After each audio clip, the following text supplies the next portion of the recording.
এই ছোট লোক ফকিনীর বাচ্চা, তোর এত বড় সাহস, তুই এত বড় মাছের মাথাটা আমার জামার জন্য না রেখে তোর ভাইকে খেতে দিচ্ছিস কেন? তোর ভাই কি বাপ দাদার 14 পুরুষের জীবনে মাছের মাথা খায়নি? ভালো মন্দ খাবার কি চোখে দেখেনি নাকি? কি ব্যাপার বৌমা, এইখানে এত চিল্লাচিল্লি করতেছো কেন? কি হয়েছে এইখানে? চিল্লাপাল্লা তোমার সাধে করতেছি। এই যে মাছের মাথাটা আমি সুন্দর করে রান্না করে রেখে দিচ্ছি আপনার বড় ছেলেকে খাওয়াবো বলে, আর সেখানে আপনার ছোট ছেলের বউ তার ভাইকে খাওয়াচ্ছে মাছের মাথাটা। কেন? সে কি দুদিন পর পর ভালো মন্দ খাবার জন্য আমাদের বাড়িতে চলে আসে নাকি? ছোট লোক ফকিন্নি যেন কোথা থেকে আসছে। মা, আপনি বলেন আমি কি অন্যায় করছি? আমরা তো এবারের বউ, আমার জামাই না হয় কম টাকা ইনকাম করে, রোজগার কম। আমার ভাই এতদিন পরে গ্রাম থেকে আইছে আমারে দেখার জন্য। আমি কি বোন হিসেবে শখ করে আমার ভাইরা একটা মাছের মাথা খাওয়াইতে পারি না? আমি আমার ভাইরা শুধু একটা মাছের মাথা দিছি, আর কিচ্ছু দেই নাই। আমি মাছের মাথাটা দিয়ে ভাত খাইতে দিছি, ভাবি আইসা হাত থেকে কাইরা নিয়ে আমার একটা সর মারলো। কত আমি কি অন্যায় করছি? আমরা গরিব বলে কি আমাকে কোনো আত্মসম্মান নাই? ভাবি যখন যা পারে তাই কয়, আজকে আমার সামনে এইভাবে আমার ভাইরা অপমান করতেছে। বড় খোকা, তুই বাড়িতে আসিস, তোর সামনে দাঁড়ায় তোর বউ বাড়িতে আসা মেহমানরে এইভাবে অপমান অপদস্থ করতেছে, আবার তোর ছোট ভাইয়ের বউয়ের গায়ে হাত তুলছে, তারপরেও তুই কোনো কিছুই বলবি না তোর বউরে? কি করব? হ্যাঁ, করবেটা কি? ও যা করছে একদম উচিত কাজ করছে। টাকা কামাই করতে খুব কষ্ট লাগে, আর সে টাকা কামাই করে মাছ কিনে নিয়ে আসছি আমি খাওয়ার জন্য, আর সেই মাছের মাথা তার ভাইকে খাওয়া দিব? তাই বইলা বাড়িতে আসা মেহমানের সামনে থেকে হাতের প্লেট কাইরা নিব, এই শিক্ষা তো আমি তোকে দেই নাই। তোর বাপটা মরে যাওয়ার পরে তোকে দুই ভাইরে আমি অনেক কষ্ট করে বড় করছি, তোকে দুই ভাইরে কি আমি এই শিক্ষা দিছি বাড়িতে আসা মেহমানরে এইভাবে অপমান করবি? শোন, বড় বৌমার বাপের বাড়ি থেকে হয়তোবা শিক্ষা দেয় নাই, কিন্তু তোর এতটুকুন জানা দরকার ছিল যে এই বাড়ির একটা মান সম্মান আছে। এই বাড়িতে একটা মেহমান কেন, একটা ফকির পর্যন্ত আসলে কোনোদিনও না খাইয়ে যাইতে দেই নাই। আর তাছাড়া সে হইতেছে আমাগো বাড়ির মেহমান, আমার ছোট বৌমার ভাই, তার সাথে এরকম ব্যবহার করবে এটা আমি কোনোদিনও আশা করি নাই। এই বুড়ি, আমি যেটা করেছি না একদম উচিত কাজ করেছি। আমার স্বামী অনেক কষ্ট করে দিন রাত পরিশ্রম করে ইনকাম করে সেই টাকা দিয়ে পুরো সংসারটা চালায়। আমার স্বামীর যে কি পরিমাণ কষ্ট হয় না সেটা আমি হারে হারে টের পাই। তোমরা কি বুঝবা? হ্যাঁ, তোমরা তো সারাদিন খালি বাসার মধ্যে বসে বসে গিলবা আর ঘুরবা ফিরবা, আর কোনো কাজকর্ম আছে? আর এই যে ফকির নিচ্ছাসরা দুদিন পর পর চলে আসে আমার স্বামীর ইনকামের টাকা খেতে। কেন লজ্জা করে না তোমার ভাইয়ের আরেকজনের জামাইয়ের ইনকামের টাকার মাছ খেতে? তোমার জামাইরে ভালো করে ইনকাম করতে বলো। যখন তোমার স্বামী মোটা অঙ্কের টাকা ইনকাম করতে পারবে তখন তোমার বড় ভাইকে দাওয়াত করে আনবে, বড় বড় মাছের মাথা খাওয়াবে, তখন আমরা দেখতেও যাবো না, বলতেও যাবো না। ছাসরা জানো কোথাকার। হ্যাঁ, ভাবি একদম ঠিকই কইছে। তোমার কোনো লজ্জা নাই? তোমার যদি লজ্জা থাকতো এত অপমানের পরে তুমি এই বাড়িতে আর দ্বিতীয়বার আসতা না। তোমার আমি কতবার করে কইছি এই বাড়িতে তোমার আসার দরকার নাই। তুমি সবসময় আমার ফোন করে কান্নাকাটি করো, সবসময় খালি কও আমারে তোমার দেখতে মন চায়। এত দেখতে মন চায় আর কি আছে? যদি এত দেখতে মন চাইতো তাহলে বাড়িতে সাজায় রাখতা, বিয়ে দিছো কেন? ভাই, আমি তোমার এই অপমান আর নিতে পারতাছি না। তোমার লজ্জা না থাকতে পারে, আমার লজ্জা আছে। আমি আর সহ্য করতে পারতাছি না। আমি তোমার কাছে হাত জোর করে কইতাছি তুমি এই বাড়ি থেকে চলে যাও, আর কোনোদিন এই বাড়িতে আইসো না। তুমি আজকে থেকে মনে করবে যে তোমার বোন মরে গেছে। কি খারাপ সেকেন্ড খারাপ থাকবে হলো? আজকে আমি নিজের হাতে তোমার বাড়ি থেকে ঢাক ডাকতে দেব কই তুমি বাইরো। সুমাইয়া ভাইজান, আপনি কখন আইছেন? কি ব্যাপার, কি হইছে আম্মা? আম্মা কি বলবে? আমি তোমার সবকিছু খুইলা বলতেছি। আসলে কি জানো, কপাল খারাপ।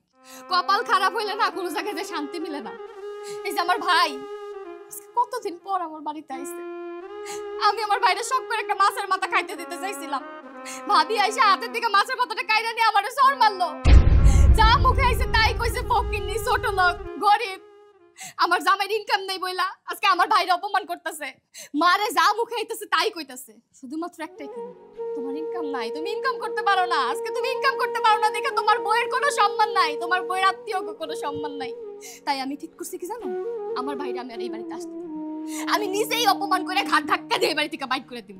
যেন বউর সম্মান নাই সেনে বউর ভাই সম্মান কি থাকবো? ভাইরে, আমার বোনের যা কইছে তাতে আমি কোনো দুঃখ পাইনি, কেন কষ্ট পাইনি। বোনের বাড়িতে আইছি, অনেক ক্ষুধা লাগছিল। বোনে কইলাম আমার এখন খাওয়ান দিই, আমার অনেক ক্ষুধা লাগছে। আমার বোন গেটেই বসে থেকে আমার বললো, ভাই তোমার লাগে মাছের মাথা রাখছি, তুমি মাথাটা খাও, তুমি মাছের মাথাটা খাইবা, আমি পরানটা করে দেখবো। কিন্তু আমার বোন আচ্ছা যা দেখলো আর আমি যা দেখলাম, আমার বোনটা যে কত সুখে আছে, শান্তিতে আছে, আমি তা জানতাম না। বোন আমার সবসময় কইতো, ভাই আমি অনেক ভালো আছি, অনেক সুখে আছি, আমার স্বামীটা অনেক ভালো, আমার শাশুড়ি ভালো, আমার শ্বশুর বাড়ির পরিবারের সবাই ভালো। কি দেখলাম আজকে, কি দেখলাম, কত ভালো আছে আমার বোন। বোনজি তুই যা কইছস আমি অক্ষর করে পালন করবো, আমি তো ছায়াদা রাখবো, আমি কোনোদিন এই বাড়িতে রাখবো না, আমি ভুল করছি। আসলে তো সত্য কথা কইছি, আমি কামলা, এই কামলার মোহিত এত বড় মাছের মাথা মানায় না, আমাকে মুখে মানায় হলো আলু ভর্তা ডাল। আমি ভুল করে এলাইছিলাম যে আমার পেটের ক্ষুধা লাগছে, আমরা তোমরা মাফ করে দিও, আমি আর কোনোদিন এই বাড়িতে আমো না। ভাইজান আপনি একলা কেন যাইবেন, আমরাও যাবো। এই বাড়িতে আমার আর থাকার বিন্দুমাত্র ইচ্ছা নাই। আম্মা সেই ছোট্টবেলা থেকে অবহেলিত হইতে হইতে হইতে হইতে আজকে এত বড় হয়েছে। এই যে আমার ভাইজান পড়াশোনা কইরা ভালো একটা চাকরি করতেছে, পড়াশোনা করার সুযোগ পাইছে। আব্বা তো পয়সা ছিল, আর আমি যখন একটু পড়াশোনা শুরু করছি তখন আব্বাটা মইরা গেল, আমার কপালে আর পড়াশোনা জুটলো না, কামে ঢুকে গেলাম, কাম করতেছি, নিজের সংসার সাজাইলাম, ভাই নিজের সংসার সাজাইল, তারপর থেকে শুরু হইল। আমার ভাই কিন্তু আমার কম ভালোবাসতো না, আমার ভাই আমার ভালোবাসতো, নিজে খাইতো আমারও খাওয়াইতো। কিন্তু ভাবি আসার পরে যে আমার ভাই না এমন ভাবে পরিবর্তন হয়ে যায় ওটা আমি কোনোদিন চিন্তা করতে পারি নাই। তারা তো নিজের বড় বোনের মতো দেখছি, তো সেই কোনোদিন আমারে নিজের ছোট ভাই মনে করতে পারে নাই। এই যে একটা সামান্য ছোট্ট ঘরে তাই কেন তাই ওই যে আমি তো বেশি টাকা দিতে পারি না সংসারে, আমার বয়স হয়েছে, আমারে পর্যন্ত ভালো জায়গা দাও নাই তোমরা। একটা সামান্য কুড়ে ঘরে পইরা থাকে, মানুষটার কখন ওষুধ লাগে, খাওয়ান লাগে কিছু, কিন্তু তোমরা জানো না আমার বউয়ে করে। আর আজকে আমার ঘরে আমার একটা আত্মীয় স্বজন হয়েছে, আমার বউয়ের ভাই হয়েছে, তোমরা তার লগে এমন আচরণ করছো, কি এমন চাইছে? হ্যাঁ এই মাছ, আমার মাছ কেনার যোগ্যতা নাই, আমি আমার পরিবারে আমি খাওয়াইতে পারি না, আমি আমার মেহমানরে খাওয়াইতে পারি না, এগুলো তুমি এরকম করবা? ভাবি এই মাছের মাথাটা তুমি তো ভাইজানের জন্য রাখছিলে, এটা যদি আমার মেহমানে খাইতো তাইলে কি অনেক বড় ক্ষতি হয়ে যেত? আরে মেহমান তো লক্ষ্মী, বাড়িতে একটা মেহমান আইছে, কোথায় সবাই মিলে তার আপ্যায়ন করার চেষ্টা করবা, যেন মানুষটা বাড়ি থেকে বাইরে হইলে এটা কইতে পারে যে একটা বাড়িতে গেছিলাম, অসম্মানিত হই নাই। আমার বাপে থাকা অবস্থায় আমাগো বাড়িতে কোনোদিন কোনো মেহমান অসম্মানিত হয় না। মনে কইছে মনে কইছে আর পারতাছি না, সেই ছোটবেলা থেকে অবহেলিত হইতে হইতে মা আমার আর শক্তি নাই মা, আমি একটু শান্তি চাই, এই বাড়িতে আমি আর থাকবো না। চিন্তা করো না ভাইজান, এই সম্পত্তির দাবি নিয়ে আমি জীবনে তোমার সামনে আমো না, একটু শান্তি রাখবো, শান্তি। চলো বাজান, তুই তোর বউরে নিয়ে এই বাড়ি থেকে চলে যাইতেছস, আর আমারে তুই কোন আগুনের মধ্যে ফেলাই রেখে যাইতেছস? আমি তো এমনিতেই জ্বলা পুইরা শেষ হয়ে যাবো রে বাজান। তুই যদি বাইরে না খেয়েও থাকস, গাছতলায় থাকস, আমি সেই হানে তোর সাথে থাকতে চাই, আমি এই রাজপ্রাসাদে থাকতে চাই না রে বাজান, তুই আমারে তোর সাথে নিয়ে চল। মা, আলিফ ভাই আমার, তোমরা কই যাও? আমার শাস্তি না দিয়ে যাবা গা?